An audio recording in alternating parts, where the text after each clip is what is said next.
అనుదిన స్తుతి. కీర్తనల గ్రంథం నుండి 1000 స్తుతులు. Praise the Lord. దేవునికి మహిమ, ఘనత, ప్రభావములు కలుగునుగాక. ఈ ఉదయకాలాన్ని దేవుని నామస్తుతితో ప్రారంభించుకుందామా. నిత్యము స్తుతి నుండి దేవా స్తోత్రములు. తరతరములకు ప్రభు అయిన దేవా స్తోత్రములు.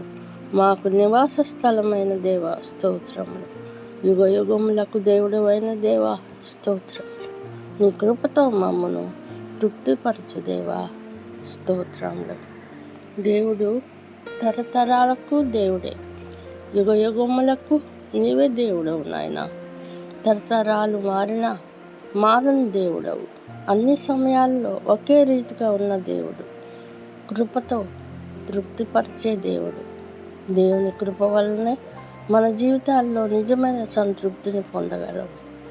దేవుని కృప మాత్రమే మనల్ని స్థిరపరిచి బలపరచగలదు.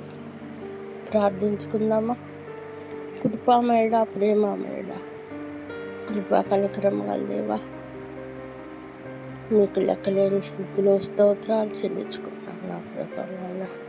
చెప్పబడిన వాక్యాన్ని బట్టి నా ప్రభా నాయన, మా ఎవరెవరైతే నా ప్రభా నాయన వింటున్నారో వారి జీవితాల్లో ఫలింపును అనుగ్రహించమని, ఆశీర్వదించమని నా ప్రభా తండ్రి నాయన. హ్యాండ్స్ మినిస్ట్రీస్ని దీవించి ఆశీర్వదించమని, దిన దీవెనలతో నింపుమని యేసు నామములో ప్రార్థించి గణపరిచి వేడుకొంచున్నాను పరమ తండ్రి.